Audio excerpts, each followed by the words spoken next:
your host, Berckenhoff. And for today's episode, it's mainly going to be focused on Joe Biden's vice president, or at least vice president nominee, as we would fancy call it, and that is Kamala Harris. And Kamala Harris is obviously somebody who is very interesting when it comes to this political event and this political time period we live in today. We all knew that Joe Biden was going to pick a woman as his running mate for his presidency for Joe Biden, obviously. He said that himself, and at one point he even said it was going to be a woman of color. And obviously that narrowed his options to a very few amount of people that could be his vice president candidate or somebody who would accept the nomination to be his vice president, if that.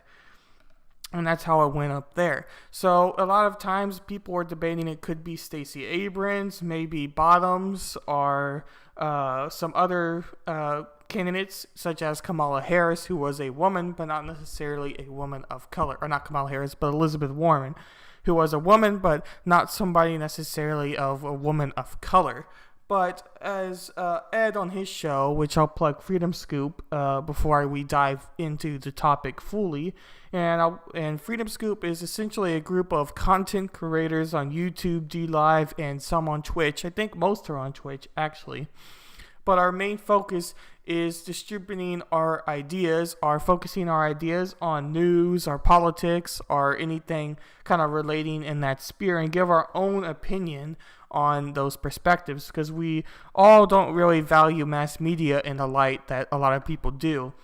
And we try to provide alternative platforms or alternative viewpoints compared to just one main focus or one main agenda that all the mass media sites try to show. And one of the reasons I talk about that is Ed from his show on his it wasn't a contemporary show, it was a private live stream he did after the announcement was made. But Ed made everybody on his show, and not on that announcement. Anyway, Ed always had a question on his main show. Let's restart. Ed always had a question on his main show where he would ask you who you thought at the end who would be the vice president.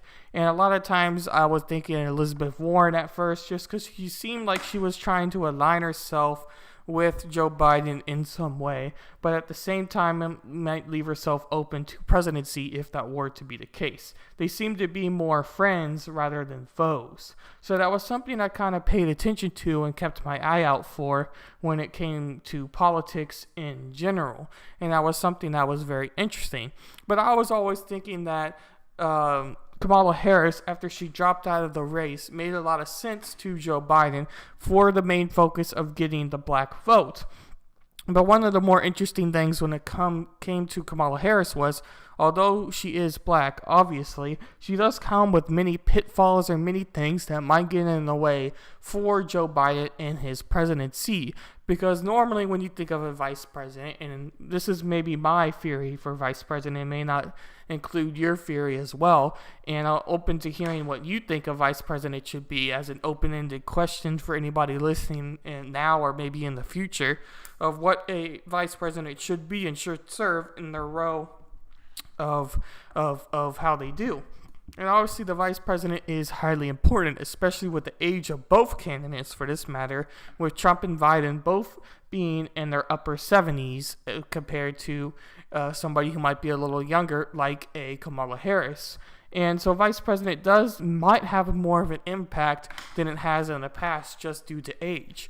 But a lot of times, as I was discussing, when I think of a vice president, I think of somebody who is able to provide a stable role or give an advantage to the candidate that the president nominee, didn't have beforehand. And the biggest advantage I could see for Joe Biden let me rephrase this.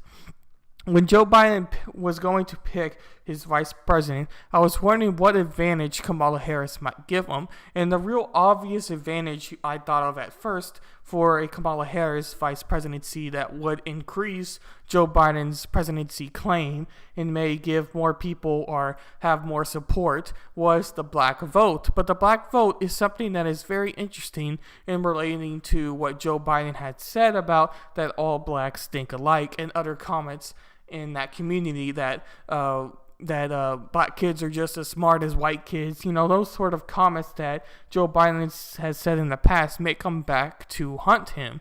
And Kamala Harris provides that black support, or you think she did. But I was listening to a few content creators on YouTube, and they were kind of mentioning how during the campaign, the Democratic campaign, when Kamala Harris was the strongest she didn't necessarily have that much support for the black voters.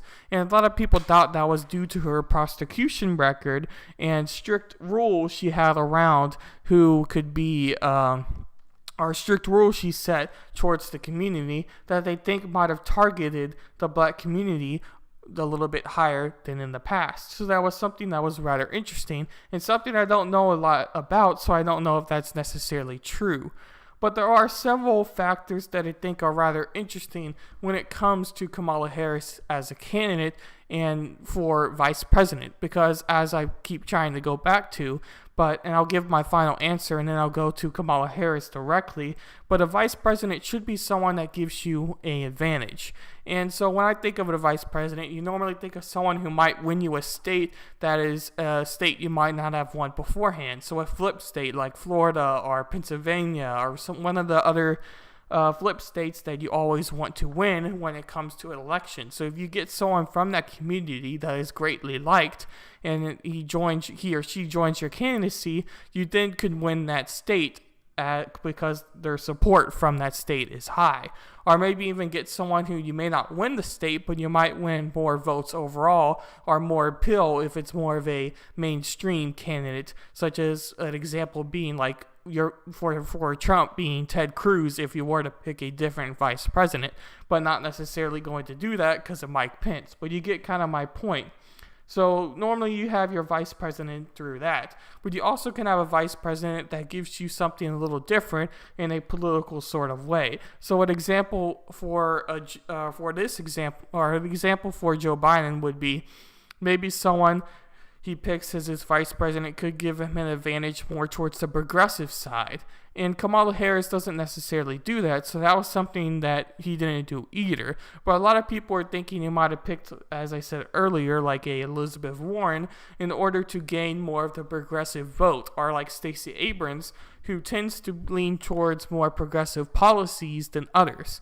And he might win more of the super left side of the Democratic Party compared to what he would have beforehand. Because right now, as Trump calls him Sleepy Joe and others just view Joe is a very moderate candidate compared to Trump, and especially compared to the Democratic Party. Or you could say the opposite. He's a moderate candidate, but comparing him to Trump is like complete opposite. He's somebody that is trying to win the average support and the average vote when it comes to the United States. And by him being average Joe and wanting to win the average support, his vice president candidacy is someone I thought who might have leaned more progressive, but that wasn't necessarily the case, as we'll get into a little bit. So I'm not really completely sure what Joe Biden was doing with his vice president candidacy, because he's not going to win a state that he wouldn't have beforehand with Kamala Harris, because Kamala Harris is a senator for California, and California is obviously going to vote for Trump. Is obviously going to vote for Joe Biden compared to Trump. And that's not necessarily going to be a state that flips its vote. And he's not winning another state by putting Kamala Harris there. And he's not winning the progressive vote of the Democratic Party either. But then again, if he were to pick somebody like Elizabeth Warren as his vice president and may win more of the conservative vote, he might lose a lot of his general average party voter as well, due to her being so extreme. And it is something that is rather interesting and something I have thought of in the past before, but it's not necessarily something I think that is very important. So I'm bringing it back to my question of, what do you normally think of when you think of a vice president? What is their purpose, and what should they serve through your candidacy? So if you were a president in this example, maybe say you're Joe Biden and you're having to pick a vice president, who would have you picked and why? And that's something I was kind of thinking about, is something that was going to provide advantage. But these first few articles, I'm going to talk about the problem Kamala Harris brings to the candidacy and something I've thought of. But before I kind of read into the articles, I'm just going to give my general thoughts and how I feel kind of expressing it out loud and talking to you on the podcasting platforms and the live streaming platforms, and just kind of air out how I feel. So for one, the first example I thought of when Joe Biden picked Kamala Harris was her comments about busing in the actual Democratic debates. So when you pick somebody who was going against you in the debates, or someone that was simply in the debates in the first place, it brings a very interesting perspective into picking them as vice president. In other words, if I was Joe Biden and I had the choice of a vice president, I don't know if I would have picked anybody who was up on that stage. Even if they didn't necessarily go against you at all, there still brings up conflict of interest in something Trump or Mike Pence or anybody on his campaign might bring up against them due to their comments that might have directly went against Joe Biden. And we all know from the debates that it's something rather interesting and something rather important was the fact that Joe Biden and Kamala Harris had a big fight in the debate, and that was mainly over the busing concerns that Kamala Harris had, and that Joe Biden was working with segregationists, or at least that's what Kamala Harris believed, that he was working with segregationists, and that was something that she directly went up against him in the debate and led up to a viral moment in really the highest part of Kamala Harris's stage, in the part where she gained her most viewership from and most attention from. She even had T-shirts afterwards that she sold that basically had the essence of her famous quote going off of the debate stage and going off of how we all thought of the debates went. So again, busing. The second thing I thought of was her prosecution record. Now, I'm not somebody who has studied law and looked into criminal justice or anything like that, so I'm not 100% certain on every detail behind Kamala Harris's as a prosecutor and prosecution record and what is allowed or isn't allowed within the judicial system and such. But I have always heard that she has a little bit of a shaky prosecutor record, and I'm bringing up an article that talks about that as well. But when you're trying to potentially gain the more progressive side of your vote, and you're Joe Biden, and you pick someone like Kamala Harris, who was a prosecutor or a cop, or a head cop really in that matter, somebody who was in charge of leading criminals or passing laws to arrest criminals, or just in generally being in charge of the process of the justice or the criminal justice system. It's something that's rather interesting and something I don't know if is necessarily great to win the progressive vote. In other words, I don't think he's going to gain any progressive vote by putting Kamala Harris due to her being a former prosecutor, even if she didn't have a shaky record. And that fact that she does have a shaky record, and she seemed to be rather harsh and pass more laws directly against black people in air quotes, and have more of a high rate of incarceration from it, is something that is also going to go highly against Joe Biden in trying to gain that progressive side of vote. But before I move on to the actual articles and talk about a point I heard on another show, I was going to read a comment off of Twitch from White Wolf in the Shadows, and he says, "Yeah, I thought Stacey Abrams might have been a better pick, but maybe he just connects better with Kamala." And then he put, "Yep, I agree." I'm assuming it's a he. Could be a she, but politics does lean a certain direction, at least for content creators. Anyway, that's besides the point. But yeah, Stacey Abrams was an interesting one, and obviously any candidate, especially a candidate that's been in the limelight for a while, is going to have baggage against them, and no candidate is 100% perfect, but that is a large part why a vice president is normally someone like a Mike Pence, or somebody that doesn't necessarily have that much baggage that you could have against them. Somebody that's kind of polished, somebody you can look to, and it may be even the opposite of who you are. So a classic example of this is who we have as a vice president now with Mike Pence.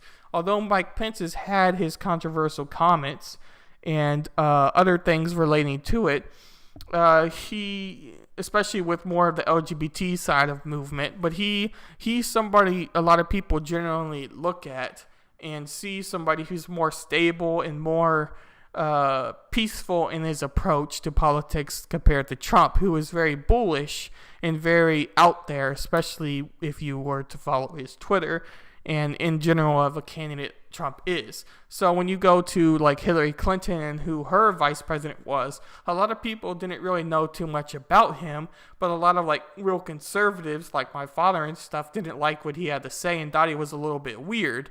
But that was because they have complete opposite viewpoints, but he's not somebody that was completely crazy or absurd in the way I think. And I apologize, White Wolf in the Shadows is a she. So got that one wrong, but I think you'll accept the apology there, or at least I hope. Anyway, love live streaming. So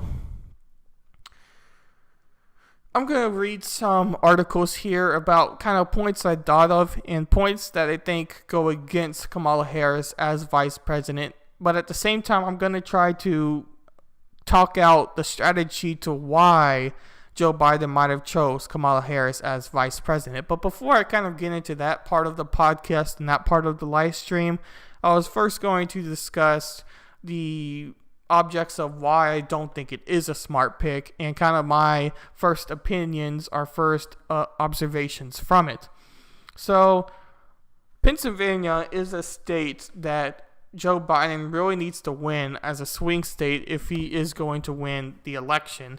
I mean, winning any swing state is highly important if you want to overall win the election better. I have often heard that if you win Florida, you win the election. That's kind of a common phrase that I've heard beforehand. But Kamala Harris and Pennsylvania do not see eye to eye. Kamala Harris is very much against fracking, and fracking is one of the biggest industries in Pennsylvania and the oil market. Although a lot of people see fracking as damaging the environment and further increasing fossil fuels, which is a system or an idea that we need to be getting away from instead of producing more. So she's going to win that sector of the population, and so is Joe Biden. But at the same time, it's rather hard to understand the fact of picking somebody who's so directly against fracking. But you may say, well, Pennsylvania isn't necessarily a state that you have to win. It would be a state that is important and a state that you should probably want to win or want to try to at least get more voters from. But at the same time, you may not think you necessarily have to win it. But that brings me to the point of this article and to the point overall. Although Joe Biden is against fracking as well, he takes a more moderate approach to fracking. And in general, Joe Biden is a more moderate approach candidate. Although he has this more progressive type of ideas as the Democratic Party is becoming more progressive, he in general is kind of the average person, or at least that's how he wants you to view him, as the average person. Somebody that thinks along the lines of your grandfather, somebody who you can trust within being your candidate and within someone who's going to be stable. So yes, Joe Biden is against fracking, but Kamala Harris takes a more drastic approach that could lose several swing states within your election. But before I just keep blabbering on, I'll read what this article from Washington Examiner. Kamala Harris, no question I would ban fracking. And this is by Josh. Presidential candidate Kamala Harris said Wednesday that she supports banning the technique of fracking for natural gas to combat climate change. There is no question I am in favor of banning fracking, Harris said during an all-night CNN town hall event focused on climate change. Harris suggested she would start by taking executive action on day one to ban fracking on private lands and then move to have Congress pass legislation to expand prohibition to private lands. Harris' formal climate plan, published earlier Wednesday, does not explicitly call for Congress to ban fracking, as fellow candidate Senator Bernie Sanders has promised. Sanders, ahead of the CNN town hall, released a statement about a full-on ban of fracking. So as you can see just from that short article and short segment, Kamala Harris is very much for banning fracking, so much so much of the way that she's willing to ban fracking on day one due to a executive order. So taking a state like Texas, who you're probably not going to win, even though it has turned more purple due to people moving in from California, or at least that was the theory in the last 2016 Senate election with Ted Cruz and Beto, and why Beto had a very large portion of the vote compared to Ted Cruz. But anyway, that's this whole side point. Even though you're probably not going to win Texas as Joe Biden, even though Joe Biden has said he's willing to put money more into Texas to try to win the vote, because a lot of people and political insiders are believing that Texas is turning more purple and is willing to maybe accept a Democrat more than they have in the past. But anyway, I don't think you're going to win Texas due to Joe Biden in the first place. But with Kamala Harris' viewpoints on fracking and Joe Biden's viewpoints on fracking, although they're a little more moderate, I don't think you're going to win more votes than you would have if you picked another vice president that may not have the same points. Basically, I'm saying any place that is really depends on oil, as Texas does, you're going to lose the proportion of votes due to her in fracking. And a big problem is losing the votes from Pennsylvania. Again, you may not see that as too much of a concern for Biden's campaign, but losing any swing state does make it a lot harder to win an election. So that was the first main point that I think goes against Kamala Harris, and something I heard on another YouTuber's stream. The next one is to do with Joe Biden and Kamala Harris and their viewpoints of criminal justice. And this article was directly talking about George Floyd, but it brings up more of a direct crime record for each candidate in the past. So I'll read it from Kamala Harris's viewpoint, and I'll talk a little bit about Joe Biden's. But the main focus of today's stream is on the vice president being Kamala Harris and my thoughts about that. So, going on. Harris' bad prosecution record in California. Biden-Harris. This is a match made in, well, almost as far from heaven as you can get. More like at a public execution. Remember that racist 1994 crime bill that Biden authorized, championed, and defended for so many years? The same crime bill that fueled the mass incarceration that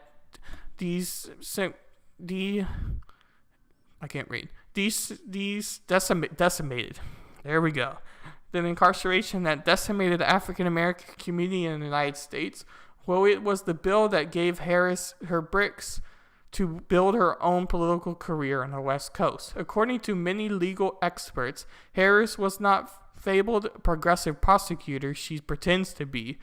Was not labeled a progressive prosecutor, While she was a San Francisco district attorney, lawyers who worked for her were routinely accused of prosecutorial misconduct and cutting corners to rack up convictions even if some innocent people went to jail.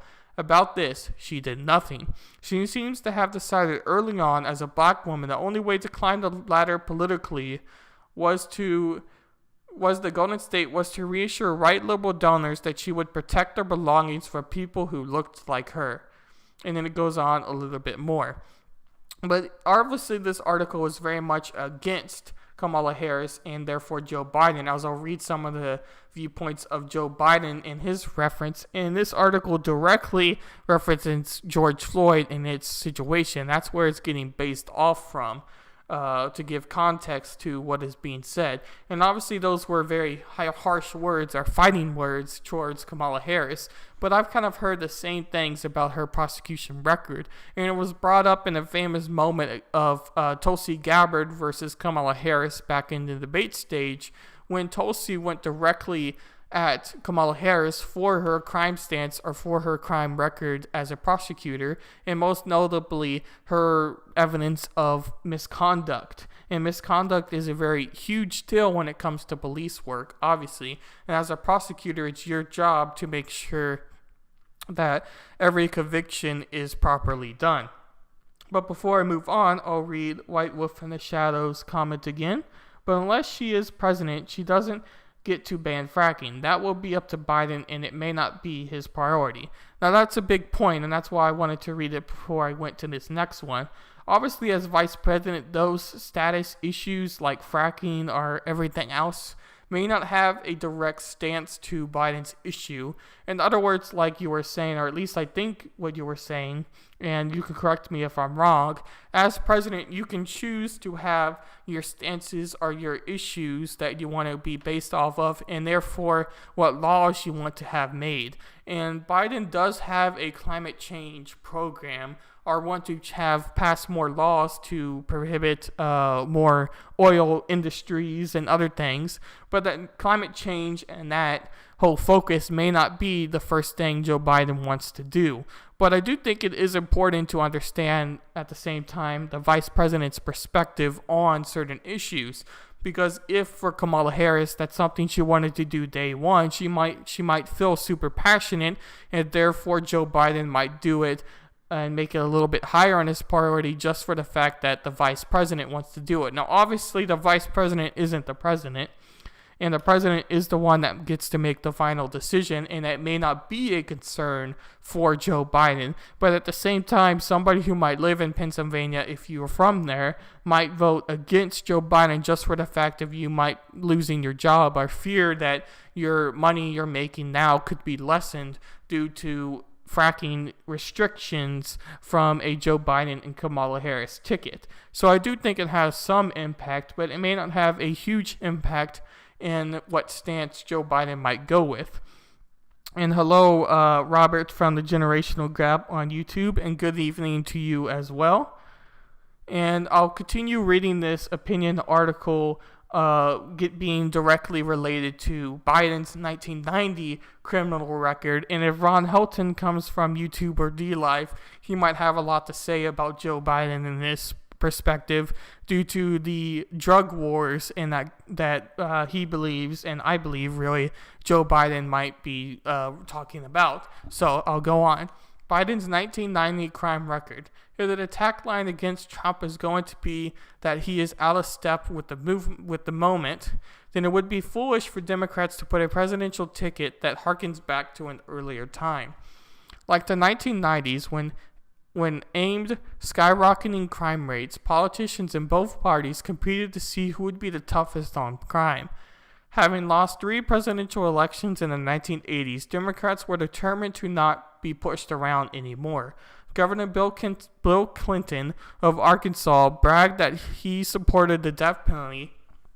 He even took a break the campaign trail at one point to return to Little Rock to oversee execution. Among Democrats, there was in that decade that one tougher hombre than Biden. In 1992, during a speech on the Senate floor, Senator Biden bragged that the crime bill he had written was so heavily-handed that it did everything but hang people for jaywalking. In 1994, Biden authorized the Violent Crime Bill Control and Law Enforcement Act and would for the next 20 years defend what he called the Biden bill signed by President Clinton. The law led to longer prison sentences, more prison cells, harsher policing, and higher incarceration rates for African Americans. The Judge Roy Bean version of Joe Biden doesn't set well for an era where elected officials are talking about police reform and social justice. Finding there has been a revelation in many quarters that criminal justice is not saving African Americans as many as it is serving them up to vindicate and bloodthirsty citizenry. It's about time that the light bulb went off.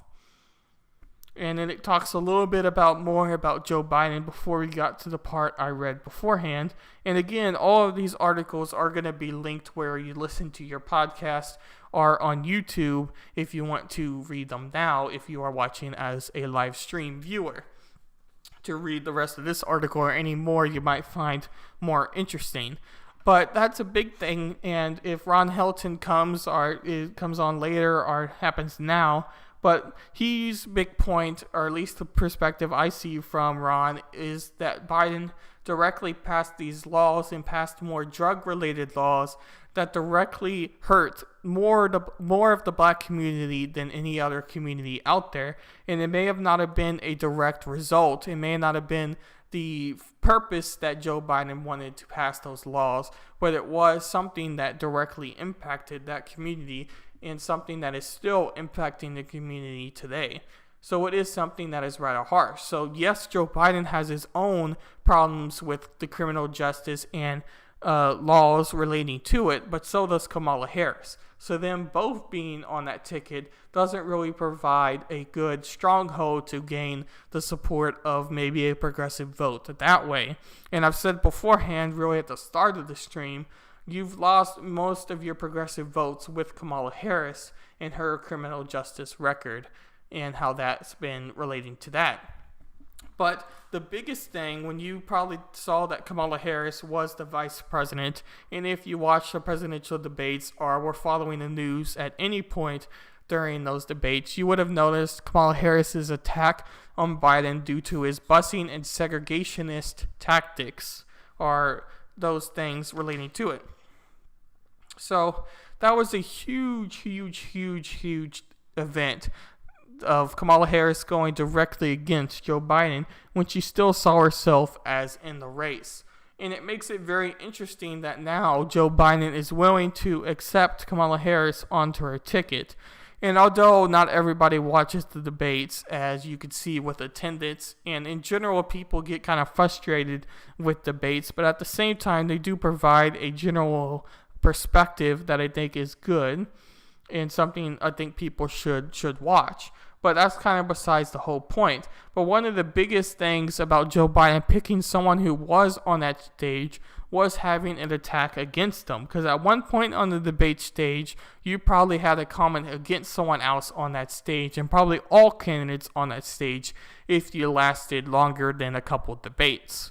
So that is kind of what this article is talking about, with Kamala Harris attacking Joe Biden on his busing and segregationist work, and this is by CNBC.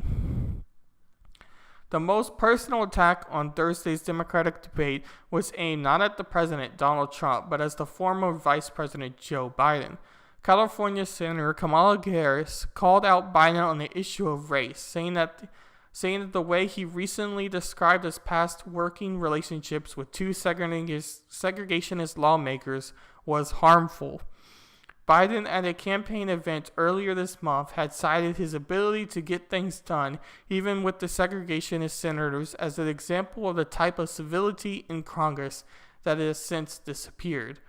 Numerous Democratic presidential candidates took Biden to task for comments, though some, including civil rights icon John Lewis, defended the 2020 frontrunner's remarks. Harris also accused Biden of opposing busing, which Biden disputed.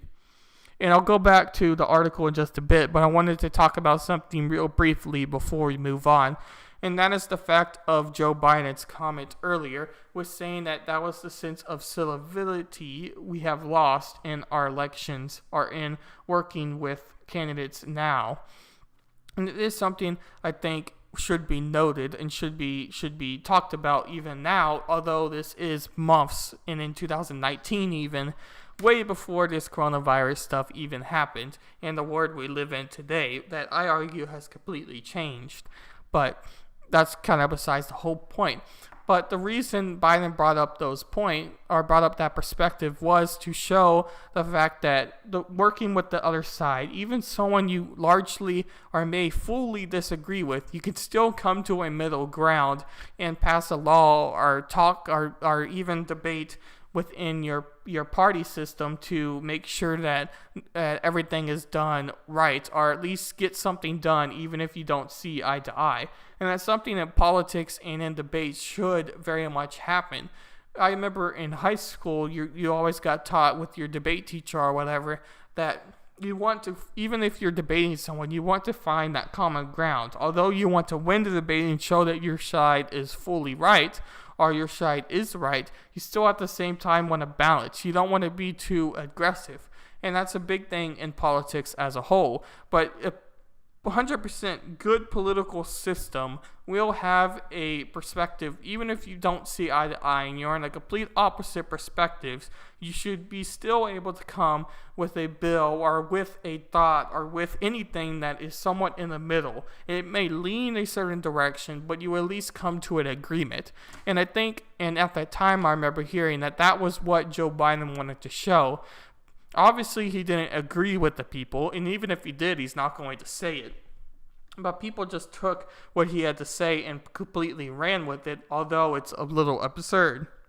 And although that whole comment and that whole issue was in 2019, we still need to make sure we understand in context to how when this article was being written and with how I think politics should be in the first place. Although this was a little bit of a tangent, I still think it's important to understand, and I'll continue on.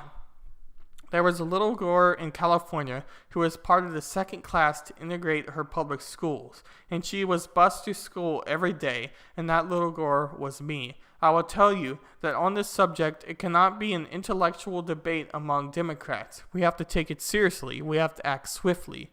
Harris' official Twitter account quickly followed up, posting a photo of the candidate as a child, and this Twitter reads, "There was a little girl in California who was bused to school. That little girl was me. #didn't Biden called Harris' attack a mischaracterization of my position across the board and launched into a fiery defense of his record on race. I did not praise racists. If we want to have a I was a public defender. I was not a prosecutor," he added, a clear shot at Harris, who had been in San Francisco District Attorney and California Attorney General. And then it goes on to talk about some other things relating to that debate and when it happened. And obviously the article is from June 27th, 2019. So I found an article of the perspective and how people viewed it right then as it happened. And as I said earlier in the stream, Kamala Harris then released t-shirts on her site said that little girl was me with the image of her and relating to the segregationist and the debate stage. But if I were to ask you, if you watched the presidential debate or the Democratic debates, a moment that you thought was something that you remembered, you would probably talk about that one book lady with the spells. I forgot what her name is now. Then you would talk probably about two exchanges. And Kamala Harris was in both of the exchanges. You had the first one, which is the one we're talking about now, where she went directly against Joe Biden on his records against segregationists and other things relating to the criminal justice system. And then Joe Biden went against her, obviously. And then the second one is going to be also something we talked about a little bit earlier, and that was Tulsi Gabbard going against Kamala Harris on her criminal justice and criminal record as far as that goes. And I've said both of those examples on this stream in relating to the Democratic debates. And Kamala Harris was in both of those examples. So that brings me to my first good point about Kamala Harris as vice president. She obviously brings a feisty attitude and an attitude that is somewhat smart when it comes to the debate stage. As a prosecutor and as a debater, she does a pretty well job at being able to set her opinion and get these viral moments, although she might not be 100% well liked as a person or as a candidate. Therefore, she didn't get higher in the Democratic debate stage. But that's besides the point. Everyone knows that she is a good debater and is smart when it comes up on the stage, especially compared to moments of Sleepy Joe during the Democratic debate stage. And thank you, Generational Gap, and probably Robert, for the one diamond. And I'll also read your comment here. As it says, Kamala is absolutely nothing but an identical pick, which is sad. How does she not see her politics and abilities are unimportant in this? Yeah, that's an interesting perspective. I know, like I was saying earlier in the stream, and as I've said throughout, and as I'm probably going to continue to say throughout reading these articles, it's hard to find where Kamala Harris provides a positive perspective. Now, obviously, I just provided one on the debate stage, and she is someone who is very smart, and someone I do think is a bright character when it comes to being able to defend herself and being able to talk out loud. Someone who's very generally well spoken, although her laugh is just a little bit absurd and something that is a side to what a lot of people have a tangent against. And I wish I had a clip to kind of play for you. But again, I'm not necessarily saying that all of what Kamala Harris is bad, but I'm struggling to find an aspect of Kamala Harris that is positive, at least so far in reading articles and within thinking. And those who are watching now or maybe viewing, you can also kind of brainstorm yourself or maybe type out or whatever else about a positive perspective you think Kamala Harris might provide. Because I have been struggling since yesterday when I saw the announcement to a positive perspective that Kamala Harris does provide towards Joe Biden's campaign. And this is the last article about directly going against Kamala Harris before I kind of switch topics, not so much in what we're covering through Kamala Harris as VP, but more opinion articles for Kamala and against Kamala, and not points I thought of at first going against Kamala Harris. And another one of the big points was, you might remember in Kamala Harris versus Kavanaugh, now obviously she wasn't the main person towards the debate stage of Kavanaugh. I don't know if you even would call it a debate stage, but towards the hearing of Kavanaugh. But she was someone that is, in general, you could say, believe all women approach or of the movement of the Me Too. She was someone that says believe all accusers, believe all people going against sexual assault, because she obviously says that a sexual assault is something that's bad and should never happen. I don't think that you'll find anybody, except for the very, very, very, very rare percentage of the population that are very bad people, that see sexual assault as good. I don't think that that really even needs to be said to be able to be understood. But Kamala Harris was very much someone that says, yeah, you believe all sexual assault accusers, even if their stance wasn't that good. And obviously, this is from a conservative talk show, or I guess you could call it. I'm not even sure if he really is conservative, but I'm talking about Ben Shapiro here. And I was listening to Ben Shapiro's thoughts about Kamala Harris briefly on YouTube. And one of the points he brought up, which wasn't something I generally knew about, or at least forgot, was during the Kavanaugh hearings, she signed a letter directly saying about a victim that claimed that Kavanaugh had raped her in the back of a car when there was no witness or any other claim but hers. Now, obviously, supporting that person through a tough moment might be something that is good and something she should do as a senator, but signing that letter and then trying to use it as evidence against Kavanaugh in the hearings without any other witnesses or without investigating the claim fully is something that is rather weird. And Ben Shapiro also played some clips of Kamala Harris in questioning Kavanaugh. And if you want to hear those, you could probably go to his podcast to listen to those. I didn't really think they were super necessary to put on the podcast. But essentially, she was not a fan of Kavanaugh. And obviously, you don't necessarily have to be a fan of Kavanaugh to believe Kamala Harris or whatever else. But Kamala Harris, in her questioning and being against Kavanaugh and having the perspective of believing all women, is something that is rather interesting. But I'll read the headline and then I'll continue on to this point. And this is from The Independent. It says, I believe them. From supporting Biden's sexual assault accusers to policing, where Kamala Harris has clashed with the running mate. And this is by Danny Zulerlander on, I think that's his Twitter handle there. But anyway, so I'll continue on my point here. And finishing my point is basically the fact that Kamala Harris is saying that she believes all women despite the lack of evidence or evidence in general towards that person. Now, obviously, sexual assault is a very big thing, and I've said that already, and it is something that should be taken serious. But as a politician, you have to be very careful. And she has already came out and said that she believes the person who is accusing Joe Biden now of sexual assault. in relation. And obviously her claims are not fully yes or fully no yet. We don't know too much about him, and we might not even ever know much about them. But the fact that Joe Biden has an accuser is something that has happened.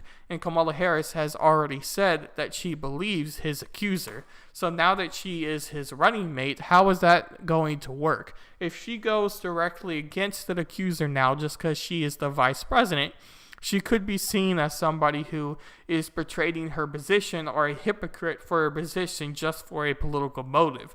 And it has been something that has been talked about with Kamala Harris, that Kamala Harris has always used her politics as a political motive. Whatever side is popular and whatever side is going to gain her a higher position, she is going to say or do just to increase her political awareness or political agenda in order to get higher up. And it is something that is rather interesting and something that could support that claim if she goes directly against Biden's accuser, just for the fact that she is now his running mate. But at the same time, if she doesn't do anything, or if she continues to say that she believes that accuser, she has stayed consistent. And it is something you have to admire with somebody in politics, is staying consistent. There isn't too many people that do stay consistent. So if she keeps going against her, or if she keeps believing her claim of believing all women, that is something she has done from the very start since Kavanaugh, even if the very start of believing all women and the Kavanaugh hearing might have been a political motive. And you could think about that a little bit. But it is something that is rather interesting, and I'm wondering how she is going to approach that claim of now having to believe Biden or believe the accuser, when she has said that you have to believe all accusers, even if there is no evidence towards it. And I'll take a quick drink break, and I'll read Generational Gap's comments. And Generational Gap says, Kamala's race or gender bias completely limits her objectivity.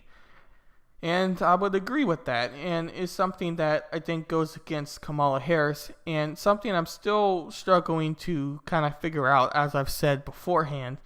But I'll continue and read this article about Daniel Zoolander's thoughts on this issue, or of this stance about her believing all women and sexual assault, and now relating to Joe Biden and his overall appearance of that, or however you want to call that.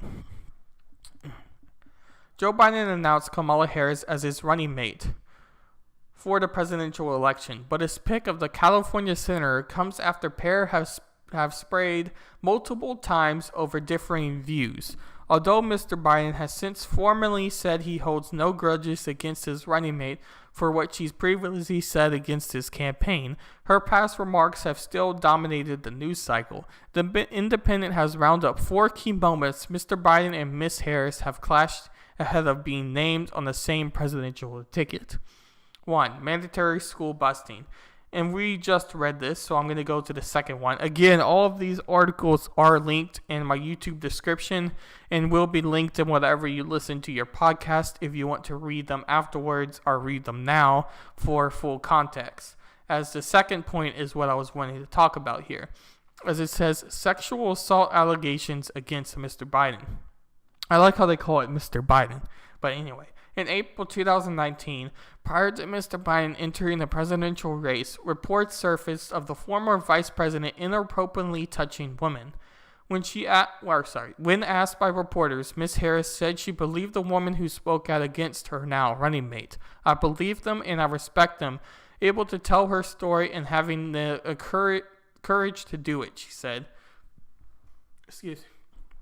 Multiple women accused Mr. Biden of inappropriately touching them, including one Nevada politician who said the former vice president came up to her in a 2014 campaign stop and kissed the back of her head. This encouraged Mr. Biden to release a video addressing the allegations against him. Social norms are changing. I understand that, and I've heard what these women are saying. Politics to me has always been about making connections, and I will be more mindful about respecting personal space in the future. That's my responsibility, and I will meet it, he said. Then Tyra Reid, a former aide to Mr. Biden, came forward about allegations of sexual assault when he was a U.S. senator, a U.S. senator, all of which he was vehemently denied. Miss Harris, who was a potential vice president candidate at the time, was asked about these allegations, saying Miss Reid has the right to tell her story, and I believe Joe Biden believes that too, she said on the San Francisco Chronicle podcast. Now that is a mouthful there. And I believe that, and I believe Joe Biden believes that too. Ooh, that's a tongue twister. Say that 5 times and yeah. And then it talks about Medicare for all being a problem, bringing more police to streets might be a problem, and the first main point of mandatory school busing. And those are all been moments of clashing, or potential moments of clashing within Kamala Harris as being the vice president candidate. So those are all the first examples I thought of when I was thinking about Kamala Harris as the vice president and general thoughts I had. These next articles, as I said before, are going to be more opinion pieces on Kamala Harris as pro and against as her being vice president towards Joe Biden in the prospects these articles think she might provide. But before we get into that, I have this one kind of standalone article by Fox News, and it says by Edmund DeMarchi. Keen Observer points out unusual element of Biden's Instagram post with Harris. We are all living in an age where every social media post is scrutinized down to the smallest detail, so you can imagine the rigorous inspection that Joe Biden's Instagram post announcing Senator Kamala Harris as his running mate was subject to. And it says what we know about Kamala Harris. To the untrained eye, Biden is seen sitting at a smart desk, dressed in a crisp shirt, chatting with Harris on a slick Apple laptop. The decor was something you would see out of a Corvinus library at an illustration New England University, Tucker Carlson's first completely hollow ticket in the U.S. history. But social media users were able to spot some irregularities upon closer inspection. Benny Johnson, the chief creator officer at Turning Point USA, the conservative student organization, took to Twitter shortly after Biden's announcement and identified a note tucked under the laptop that was tough to read, but it said something like a script. The Trump campaign seized on the photo and said in an email that Biden needed paper to understand why his handlers chose Harris. And then this is from Benny, a tweet from Benny, as it says, 3 very important things about the photo of Joe Biden calling Kamala to offer her VP spot. 1. Biden has to read from a script that is clearly visible. 2. Biden does not know how to hold an iPhone. It's upside down. 3. The cartoon on Biden's desk is a man screaming, "Why me?" Now, obviously, this is a little superficial, and I thought was something a little bit funny before we move on to a little bit more serious topics, as you can see. But it was something I still wanted to include, but I'll continue on. Johnson noted that Biden is holding his iPhone upside down, and why eagle-eyed observers can also spot a cartoon on his desk with a character screaming, "Why me?" Biden defenders took on social media and said he is likely holding the phone upside down because another person was part of the conference and was on speakerphone, which doesn't really make sense, but either the object of him holding the phone upside down really makes sense either. But again, I could see some people taking that perspective of how Joe Biden has calmed down in mental awareness or mental stability, and as a presidential candidate, that's something you obviously need. So I could see that as being a perspective of taking the phone upside down, of being something that is not just funny, but maybe a little concerning. But then at the same time, reading into all those minor details is probably a little bit too extreme. But I'll continue on. Biden defenders took to social media and The post illustrates how the 2020 campaign is in full swing after Biden's selection of Harris. Biden wrote in the post that it is a great honor to announce his selection of Harris as his pick for running mate and called her a fearless fighter for the little guy and one of the country's finest public servants. He also credited her work with his late son, Beau, and said as an attorney general, she took on the big banks, lifted up working people, and protected women and kids from abuse. So that was this Fox News article. Now we'll move on to some opinion pieces about Kamala Harris as vice president from these articles. And a lot of these articles are going to say similar things, so we'll continue past those and kind of move on as they say similar points. But I did want to pull more than a couple of articles and opinion pieces on Kamala to get as big of a perspective as I could. So bear with me there, even though we might be saying some similar things. And this is from The Guardian. What to make of Kamala Harris's VP, or what to make of the Kamala Harris vice president pick? Our panel's verdict. Theodore Johnson. Biden is betting on black votes. Joe Biden's choice of Kamala Harris to be his running mate signals one thing. He believes that black voters are key to his chance of winning the White House. While it is certain to win upwards of 90% of the black vote, just as the Democratic nominees have done for decades, the more pressing issue is the black voter participation. Having Harris on the ticket is a bet that she is best suited from among the vice presidential field to increase the number of black voters who would turn out for the election. The Biden gamble seems to be that if Harris can help rebound black turnout, which dropped 7 points from 2012 to 2016, then he can carry the states that Hillary Clinton lost by extremely narrow margins, Michigan, Wisconsin, and Pennsylvania. And his hope that he's choosing Harris may also make Biden more competitive in purple and red states like Florida, North Carolina, and perhaps even Georgia. Naming Harris to the ticket, however, is the easy part. In order for the black turnout to increase, she will need to maintain a constant presence in the areas central to the Biden electoral strategy, and she will need to fight hard to ensure grassroots organizations are properly funded and resourced to help mobilize black voters. But make no mistake, the Biden-Harris ticket is an explicit declaration that the campaign has cast its lot in the black voters. So that was Theodore's dots on how Joe Biden and Kamala Harris ticket and what he thinks brings an advantage to. And those of you who are listening now, it would be interesting to see what you think of that perspective, because it was something that I generally thought about. But at the same time, as Theodore even said himself, they already, in general, have 90% of the black voters, or at least the black voters that turn out for elections. And Kamala Harris, as a vice president, may make for the uptick of black voters in general to show up, or blacks to show up in an election in general, when they may feel disheartened to the average candidate of Democrat and or Republican, or especially Republican, if you believe that the stereotype that, blacks always vote for Democrats. But that's kind of besides the whole point here. The main thing is, do you think that Kamala Harris provides a plus in the category for black attendance in the election?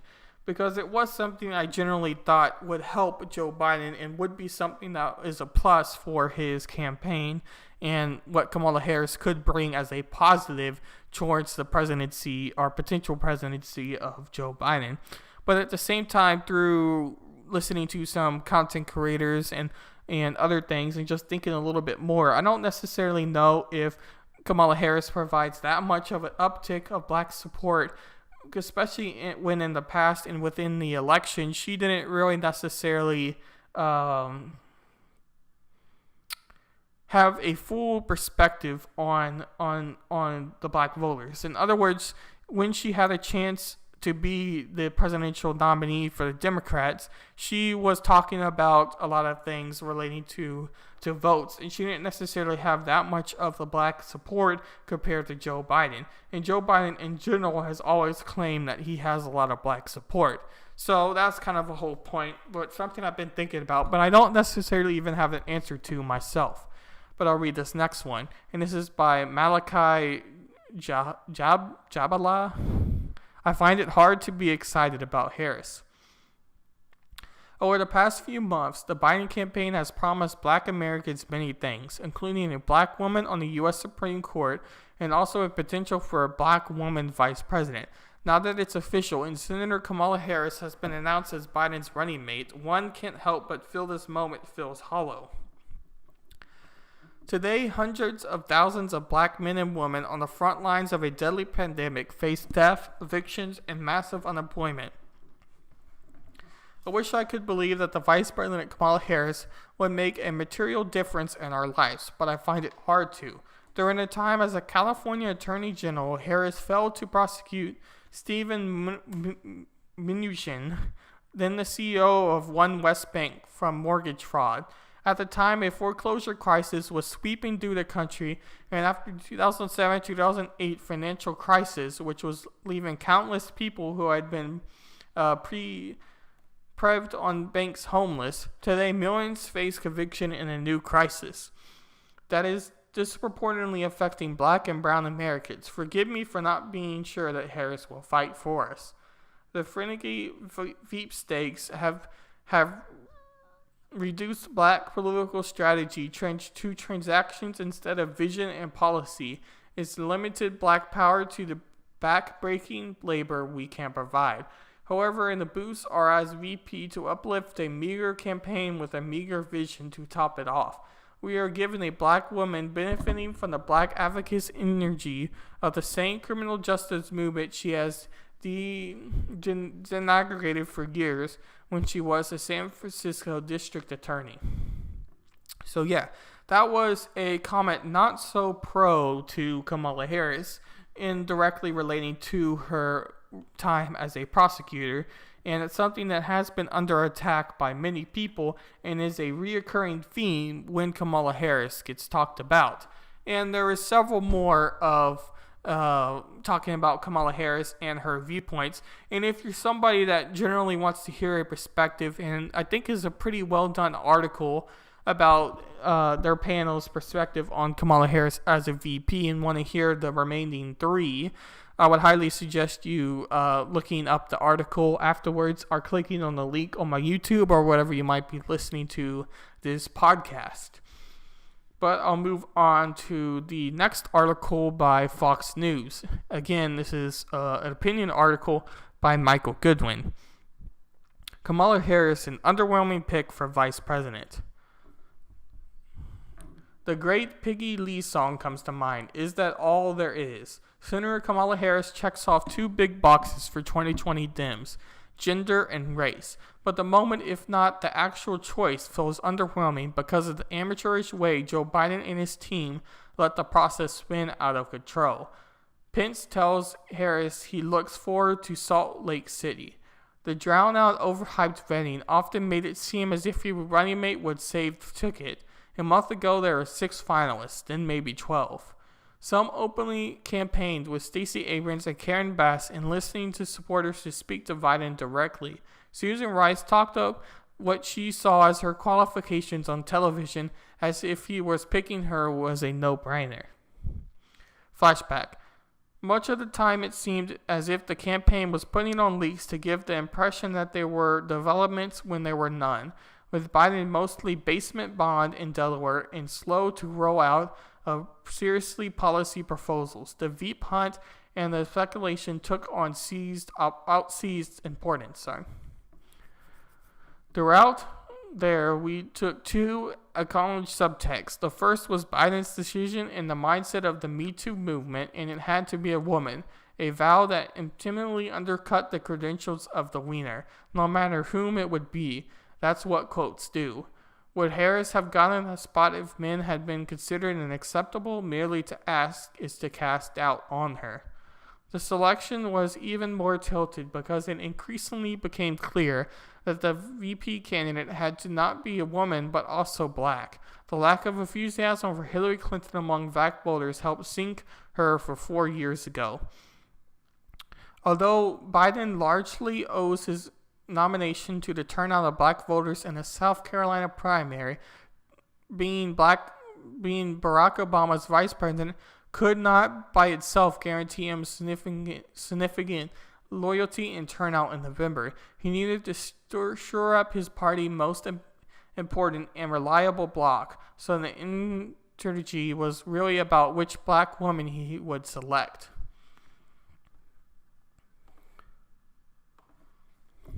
The second subtext is Biden's obvious mental and physical frailties. With one observer, nothing that was a good chance with the running mate would become president within a first term. Should the Dems prevail, the president in waiting, as even Biden supporters put it. His advanced 77 age needed to be countered, and Harris does that, turning 56 in October. At her best, she's quick and appealing in a contrast. And that was something I brought up a little bit earlier within the debate stage, or within this podcast. I don't know why I keep saying debate stage. We're not there anymore. Anyway, but within the podcast, and that is, she obviously, being 56, is very young, especially compared to Joe Biden. And that is potentially what's making the vice president pick more important than it was in the past, just due to Joe Biden's age and lack of mental awareness, especially compared to Donald Trump and being so bullish. Although you could argue that both men are older, but Joe Biden does seem to show his age a little bit more than Donald Trump does. And I'll take a quick drink break before I read this next one.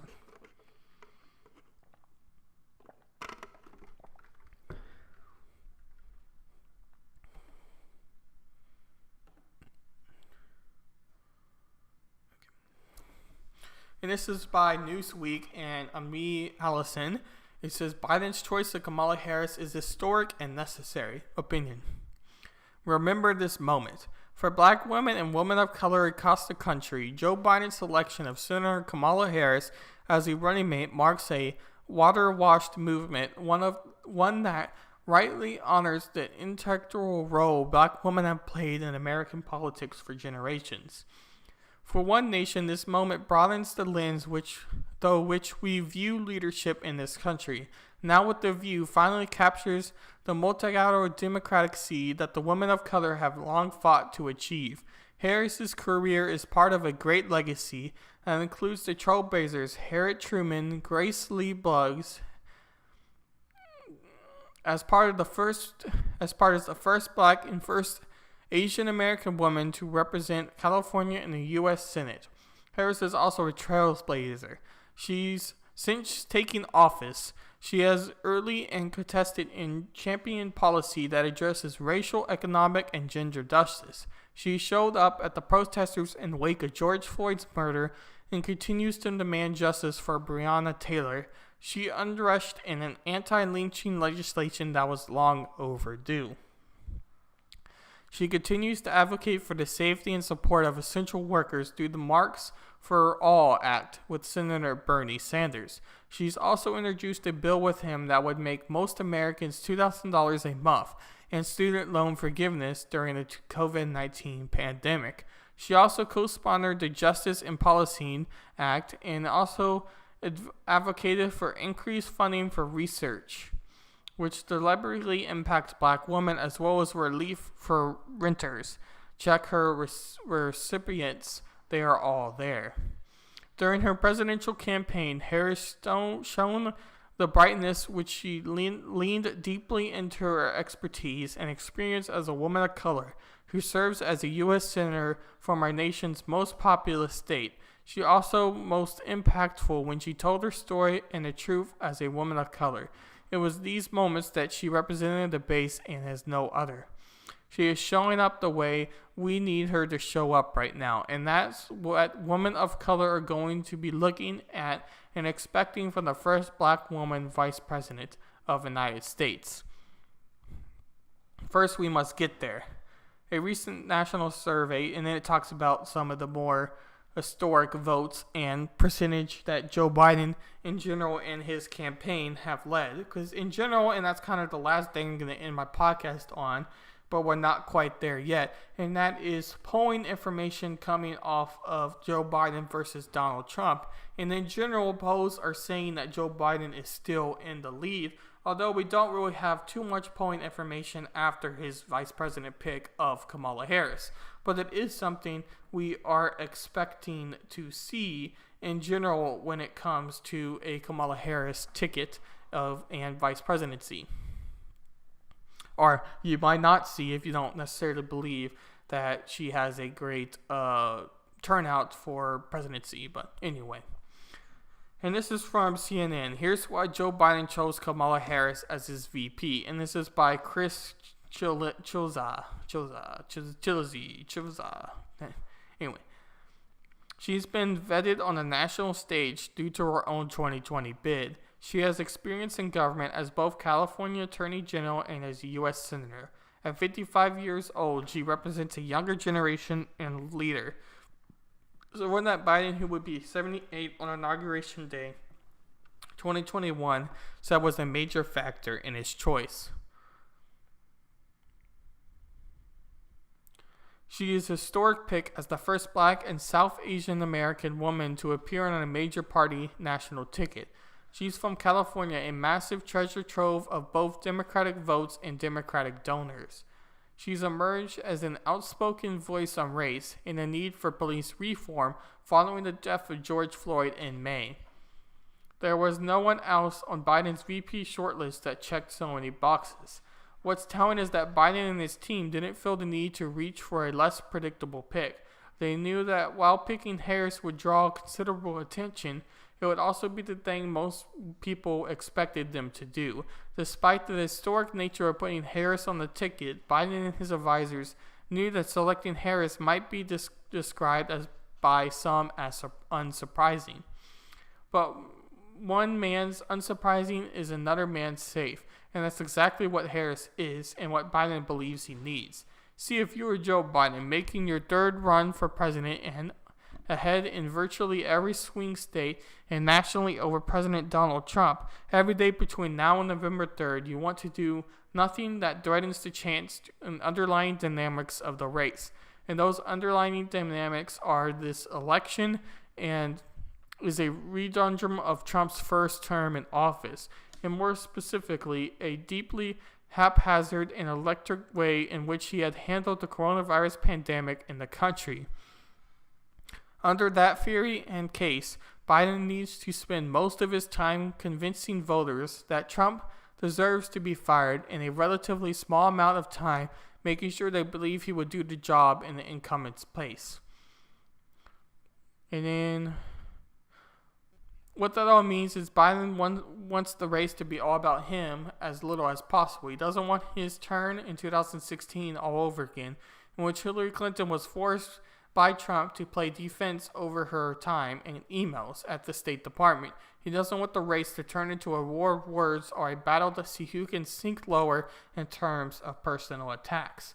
And that brings me to a very, very good point when it comes to the debate stage or at least the political stage and what happens from it.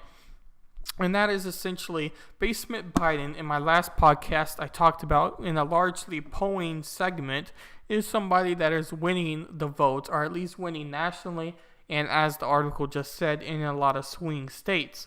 And it is something that is important, and it is something that should be thought about and think about. But essentially, by Biden keeping quiet and not bringing up a lot of articles or bringing a lot of attention to himself and just letting Trump and his political movements with coronavirus or political comments in general get in his way of being able to be the president and be the incumbent for this next election. In other words, the more Biden can keep quiet and the more Kamala Harris can provide a more stable perspective towards his ticket, the better off. But the counter to that is Kamala Harris is a senator, so she is obligated to show up for any votes and for a lot of media interviews. So although Basement Biden can be Basement Biden and kind of hide in the background, Kamala Harris, due to her job, can't necessarily do that. So that is something to keep an eye out on. Although she is the vice president and not the president, and somebody that's considered lower just for the fact of being vice president, it's still something that is potentially harmful towards Biden's strategy of just keeping fully quiet. And this is by The Hill. Chris Wallace. Kamala Harris not far to the left despite what Republicans are going to say.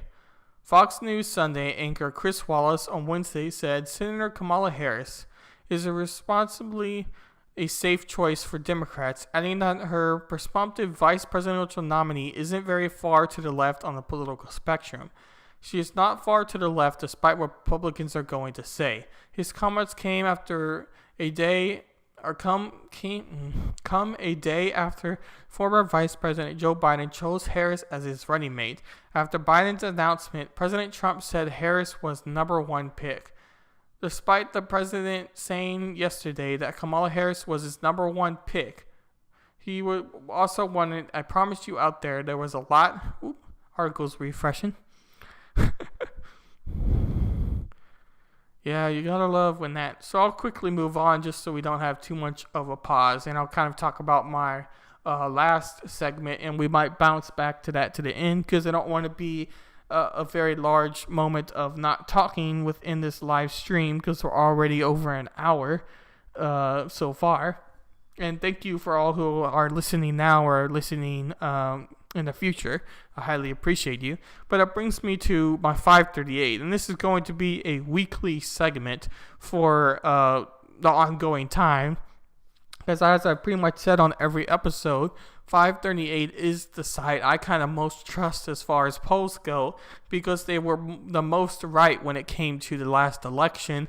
And I do think they do a generally good job at gathering polling information and kind of talking about their own dots in relating to polls themselves. So this shows all the polls information and the last that were sampled. And the last ones were on August 11th, and it is the 12th today, so yesterday. And this was probably before Biden made his announcement of vice president. So it will be interesting to see what comes out of Kamala Harris as vice president in relating to polling information, because Joe Biden has had a very big lead on national and in some swing state polls. So that being talked about is something that is interesting and something that should be talked about. Excuse me. This last one has Biden up 9%. I'll read all of the August 11th ones.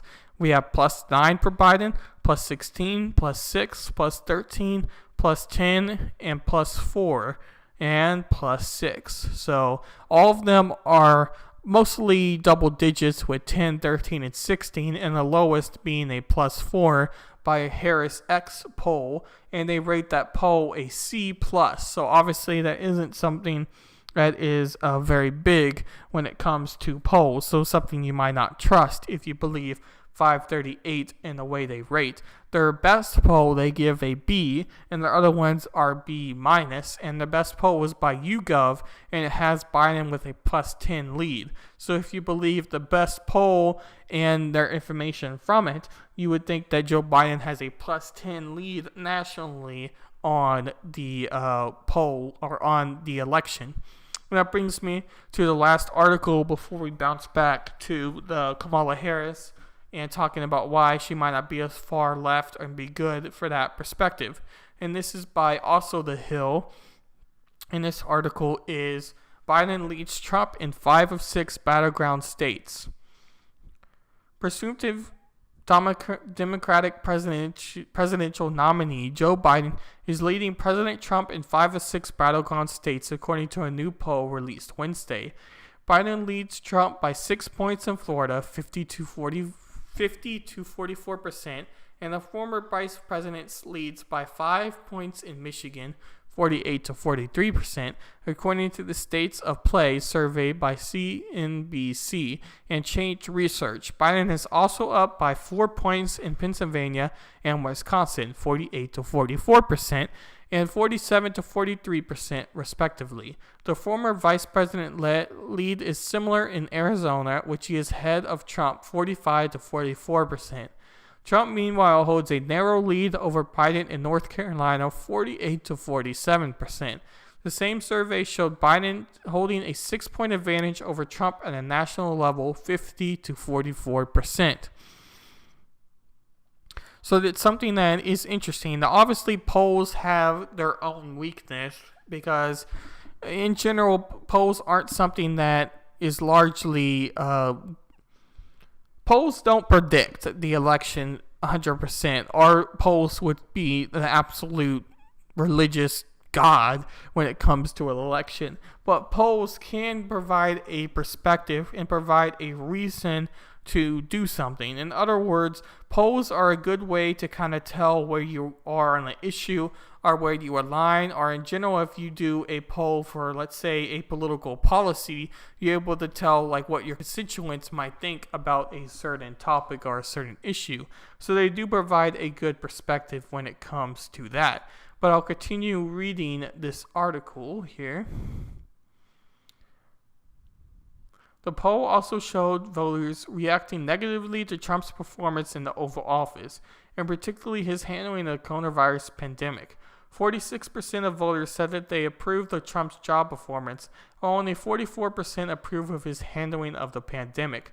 The findings are the latest in a slew of polls to show Biden leading Trump in states the president won in 2016, raising alarm bells for the presidential re-election campaign. The Trump campaign has honed in on one number of swing states, launching bus tours, releasing ads, and having the president travel to states in hope of boosting chances in November. And that is to the extent of that article. But another big point I wanted to bring up in relating to that article is the fact that obviously the articles and where the polls are getting based have an impact. So if you have a poll released by CNBC, you're most likely going to expect that article or that polling to be somewhat biased in who they poll in general. And that is another big point when it comes to telemarketer type of polls, is most of the time the candidates and who they poll are not really candidates in this case, but the people who they poll are majority Democrats, so it does weigh results. Now, obviously, if it's a good polling company, they should say that in their analysis and distribute the results in relating to it, but not all polling companies do that. And if you just read the numbers offhand without looking at how the numbers are gathered, you do leave with a certain perspective that might actually change if you were to actually think about it a little bit more. But I'll go back to the article by The Hill and Kamala Harris. Despite the president saying yesterday that Kamala Harris was his number one draft pick and that she was the one he wanted the most, I promise you that there were a lot of people he would have liked to be running mate against much more. Other commenters on Biden's VP shortlist included Obama National Secretary Advisor Susan Rice, Elizabeth Warren, Tammy Duckworth, and Representative Karen Bass. Harris was seen as a top contender for the Democratic presidential nominee when she kicked off the White House bid in early 2019, but her campaign failed to gain traction, with the California senator dropping out before 2020 as polls showed her far behind Biden, Warren, and Senator Bernie Sanders. She did not do well in the Democratic primaries for various reasons. She didn't run a great campaign, Wallace said, but he said she's likely to encourage black voters as Biden's running mate. She had some excitement to his ticket. She's a statement to the African Americans and especially to the African American women, who are the real solid core of the Democratic Party, that the party does not take them for granted, the veteran Newsom added. The Trump campaign launched its first ad against Harris shortly after the Tuesday announcement. The ad slams Harris for positions she took during the presidential campaign, including her temporary support for Medicare for All and advocacy for police reform. I believe that ad. I saw it briefly, but I didn't see the ad relating to Medicare for All. But I believe that was the question when the commentator or the moderator in the debate asked the candidates if they supported a Medicare for All type of proposal as a Bernie Sanders type of idea, and they all raised their hands in support for Medicare for All. I believe that was the talked about part of what that ad is going against. But I also seen another Trump ad about the very moment when she attacked Biden over segregation and busing, and that was just the ad itself, because Biden went super much against Kamala went super much against Biden in the segregation and busing, and her now being his vice president and being directly against them and being so vicious in that way makes for a rather interesting running mate towards your candidate. And that was really all the articles I had for today's podcast. Quickly before we end, I'll give you time to kind of say your last words. Those who are watching now, I really appreciate you. Thank you, Wolf in the Shadows on Twitch. I highly appreciate all your comments and your follow. I also highly appreciate Robert from the Generational Gap. You are always a pleasure to talk with, and I love your show on Freedom Scoop as well, obviously. And I believe Freedom Scoop, or I know Freedom Scoop is also, give a quick shout out to Freedom Scoop again. Freedom Scoop is also doing a live stream on the Generational Gaps channel for a donation to St. Jude's. Once again, so I'd highly appreciate it if you check that out later this month. And again, I'll thank anybody who's watching now or watching in the future on any of your podcasting platforms, Apple, Spotify, wherever you might listen to your podcast. I highly appreciate you there as well. Again, thank you for everybody who's listening. Make sure to check out my YouTube channel, Roundtable Decision, or if you want to check out any more of my solo type of videos. And you can also find my Twitter and Discord there as well if you want to participate more in my audience and people who talk about me there. And thank you, Ed, for lurking the whole time. I do that most of the time on your contemporary show when I get ready in the morning. I'll have it on and just kind of walk around and do the things I need to do in the morning in order to be ready for work and whatever else. So thank you for hopping on at the last moment there. Again, thank you, everybody, and I appreciate you all for the listen.